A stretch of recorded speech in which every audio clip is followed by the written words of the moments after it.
Jumpa lagi dengan Ogut di episode penutup serial The Pacific yang kali ini langsung membawa kita ke Pulau Okinawa. Setelah di episode yang lalu, John Basilon terpaksa harus tewas di pertempuran Pulau Iwo Jima. Nah, bagi kalian yang belum sempat menonton episode-episode sebelumnya, Ogut persilakan untuk menjelajahi playlist The Pacific yang ada di deskripsi. Dan di Okinawa ini kita mengikuti perjalanan perang Sledgehammer yang kini seakan tercerabut kebahagiaan dan kebanggaannya menjadi marinir setelah mengetahui sadis dan bengisnya perang di area Pasifik. Kini ia melihat sendiri bagaimana semua pertempuran ini hanya membuat warga sipil menjadi korban. Dan sekarang unit Snafu dan Sledgehammer mendapatkan pengganti Oswald, yakni serdadu anyar bernama Tony Peck. Dan kita bisa melihat secara pergerakannya, kini Amerika lah yang sedang di atas angin dan bisa mendesak Jepang di teater Pasifik ini yang tadinya mereka berperang jauh di timur Papua. Kini Amerika sudah menginjakkan kakinya di Okinawa, selatan Jepang. Tapi yang jelas bahkan di sini pun Jepang belum juga menyerah. Para marinir ini langsung disambut dengan api oleh tentara-tentara Kekaisaran Jepang.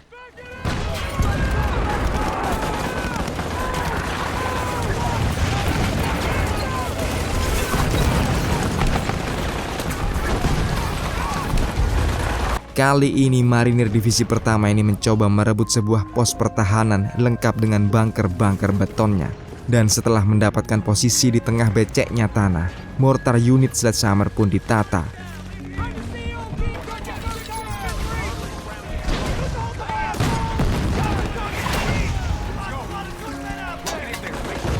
Namun pada kenyataannya, seperti pada episode-episode sebelumnya, benteng Jepang ini tak mudah ditembus dan pengepungan pun berlangsung sampai petang datang dengan hujan yang melanda medan.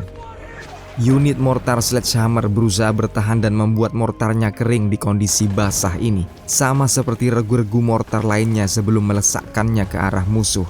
Tapi peluru yang basah ini menjadi kendala sendiri malam ini. Dan letnan barunya bernama Bob McKenzie tak peduli dan ingin mortar terus menembak. Ia memerintahkan Snafu untuk meluncur mengambil peluru mortar yang masih kering. Snafu pun beredar bersama Sledgehammer dan Bill Layden yang sudah sembuh dari lukanya. Dan mereka melihat sendiri, bahkan dalam gelap ini, rakyat sipil Okinawa terus menjadi korban.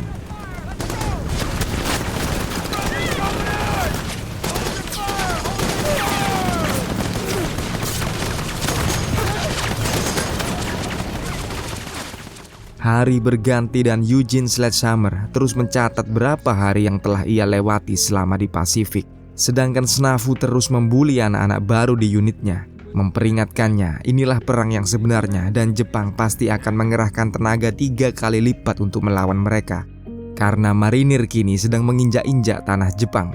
Dan kalau anak baru ini tak bertarung seperti bagaimana serdadu Jepang bertarung, ia pasti akan mati secepatnya. Selanjutnya, Sersan Bergin melihat jika tentara Jepang ini malah mengosongkan bunkernya. Mereka tampak melarikan diri. Unit-unit mortar pun langsung disiagakan. Namun unit Sledgehammer sendiri malah diajak Sersan Bergin untuk menyerbu kali ini, mengingat mortarnya memang minim peluru. Maka penyerbuan sekaligus pengejaran ini pun dilaksanakan. Pasukan pun langsung disebar merata di area yang sudah tampak lebur dan gosong karena pukulan mortar marinir 2 hari ini. Jepang sendiri hanya meninggalkan beberapa sniper tersembunyi untuk menghambat pengejaran marinir dan taktik ini pun memang sukses. Para marinir terpaksa berhenti di bawah bukit.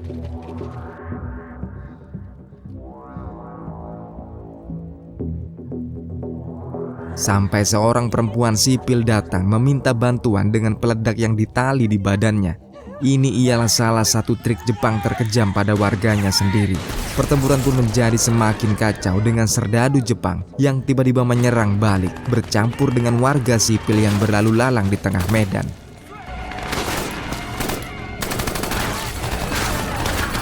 Marinir sendiri kini pun tak peduli siapa yang ditembaknya. Pertempuran ini menjadi pembantaian massal yang mengerikan.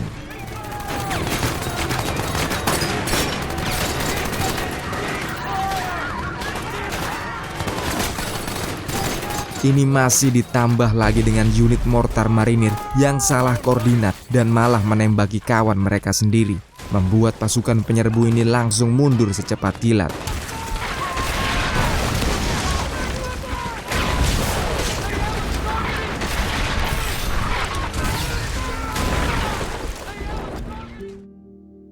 Hari pun berganti sekali lagi, situasi masih stagnan dan statis.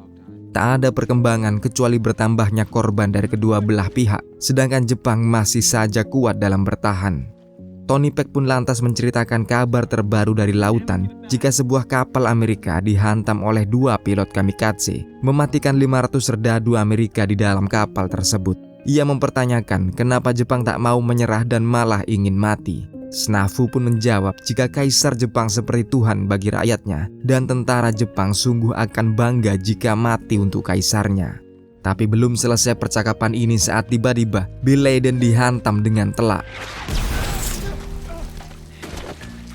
Ini ialah kali kedua Bill terluka di perang ini setelah matanya terbutakan oleh granat Jepang di episode sebelumnya. Keesokan harinya, Sledgehammer pun menjadi tak yakin hari ini tanggal 5 atau 6 Juni. Sampai perwiranya pun memanggil dan memerintahkan Sledge untuk mengukur koordinat mortar ke satu rumah yang mencurigakan di seberang jauh.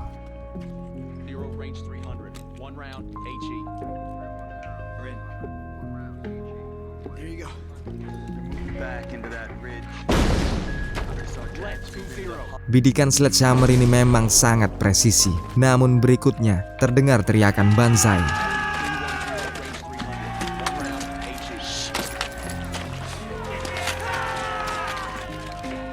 Sledgehammer sendiri tampak sudah berubah 180 derajat. Ia makin dingin dan kejam. Keluguan remajanya sudah hilang sepenuhnya. Dan inilah yang ditakutkan oleh Snafu, jika akhirnya Sledgehammer mirip seperti Snafu.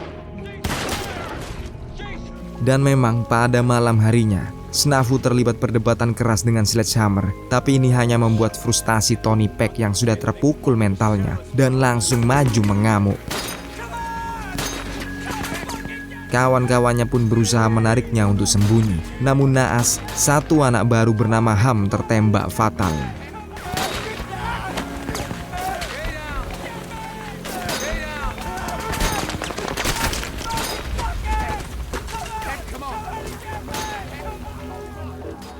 Keesokan harinya, penyerbuan pun dimulai sekali lagi. Kali ini marinir menambah pasukan untuk memperkuat daya gebrak. Beberapa Sherman pun turut juga dikerahkan di atas medan basah nan terjal ini. Dan Sledgehammer juga masih dingin dan kejam sekarang.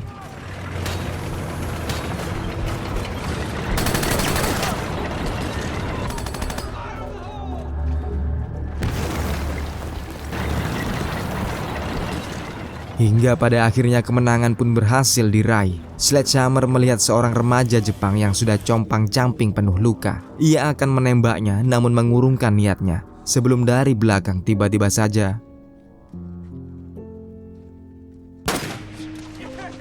Sledge langsung memarahi marinir baru ini. Namun sesaat ia melihat dirinya sendiri. Ia seperti bercermin dan menyadari betapa ia sudah menjadi dingin dan kejam sekarang, jauh dari moral dan etika. Dan perubahan pribadinya ini sungguh memilukan dirinya sendiri.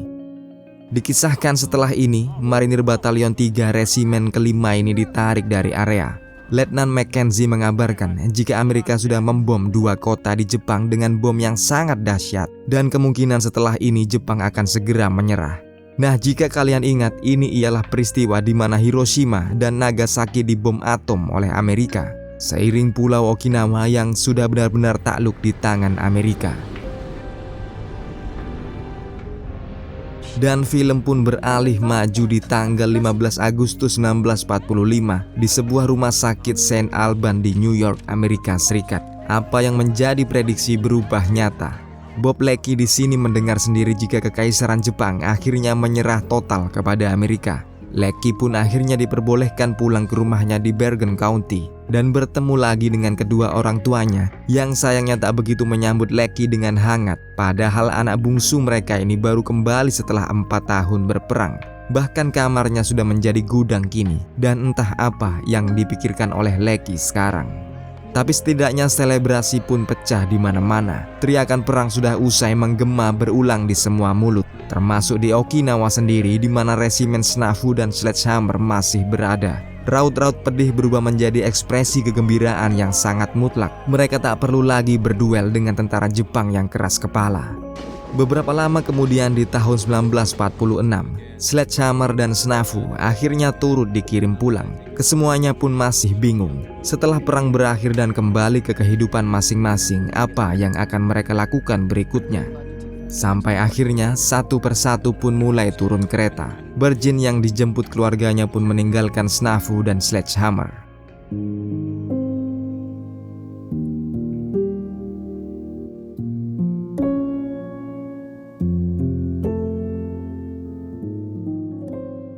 Sedangkan di waktu yang hampir sama pula, Sersan Lena Rigi, istri mendiang John Basilone, berkunjung ke rumah mertuanya dan menyerahkan Medal of Honor, medali kehormatan yang pernah diterima oleh Basilone di episode yang lalu.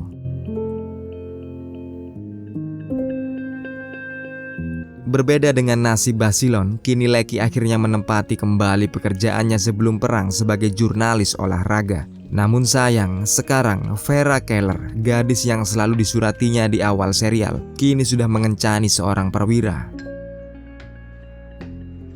Di lain sisi di malam yang sama ini, akhirnya Snafu pun turun dari kereta. Ia kembali ke kota tinggalnya di New Orleans. Ia pergi diam-diam tanpa pamit kepada Sledgehammer.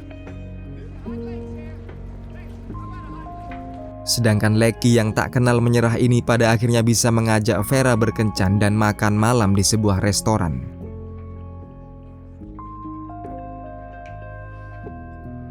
Keesokan paginya, Sledgehammer pun sampai di Mobile, Alabama, kota kelahirannya. Ia dijemput oleh Sidney Phillips dan diantar menuju ke rumahnya, di mana Sledgehammer disambut sebagai pahlawan.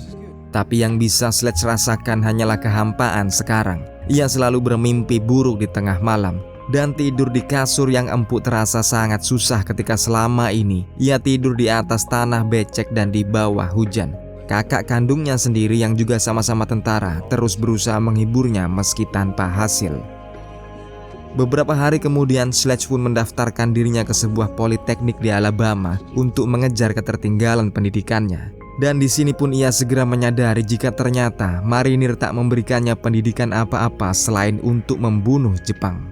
Dan tanpa sadar, sedikit demi sedikit Sledgehammer seakan kembali kepada pribadinya yang lama, yang lugu, minder dan penuh keraguan-raguan dalam bergaul. Sampai Sid Phillips pun turun tangan untuk menghibur sahabatnya ini. Ia mengetahui trauma perang sudah menghampiri diri Sledgehammer. Orang tua Sledge pun tahu akan hal ini dan terus berusaha menghibur anaknya. Kali ini ayahnya mengajaknya berburu saat hari masih pagi. Namun tiba-tiba Sledge jatuh lemas dan menangis.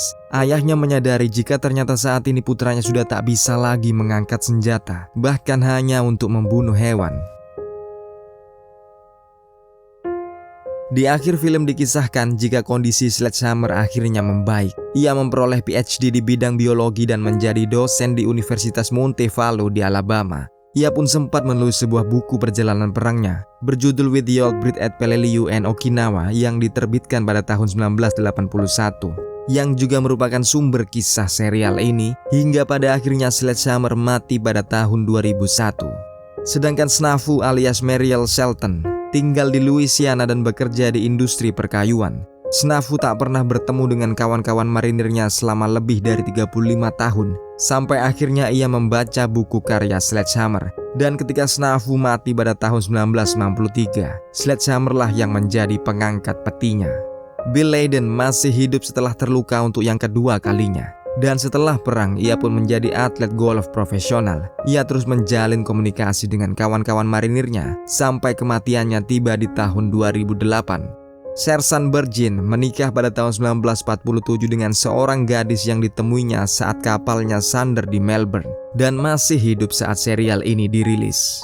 Sementara itu John Basilone setelah kematiannya, ia dianugerahi medali Navy Cross dan Purple Heart setelah aksi tempur yang terakhir kalinya di Pulau Iwo Jima. Dan istrinya Sersan Lena setelah ditinggal oleh Basilone, ia tak pernah menikah lagi dan mati di tahun 1999. Sedangkan Robert Bob Lecky menikah dengan Vera Keller di tahun 1946 dan menjadi jurnalis untuk Associated Press. Ia lantas menulis buku berjudul Helmet for My Pillow pada tahun 1957. Dan seperti buku karya Sledgehammer, buku Bob Lecky ini juga merupakan sumber inspirasi untuk serial ini. Dan masih sama seperti Sledgehammer pula, ia mati pada tahun 2001. Sidney Phillips akhirnya menjadi dokter di Alabama selama 38 tahun lamanya dan masih hidup di sebuah kota kecil di luar mobil ketika serial ini dirilis. Wilbur Runner Conley kembali di kotanya di Buffalo, New York di November 1944. Ia dikisahkan menjadi penjual mobil selama 40 tahun lamanya sebelum kematiannya tiba di tahun 1997. Sedangkan Jurgen Chackler diberhentikan secara hormat dari marinir 2 minggu setelah Perang Dunia Kedua berakhir, di mana akhirnya Chackler tinggal di Chicago, Illinois. Dan dengan 2 episode terakhir ini, selesai pula pembahasan tentang serial The Pacific.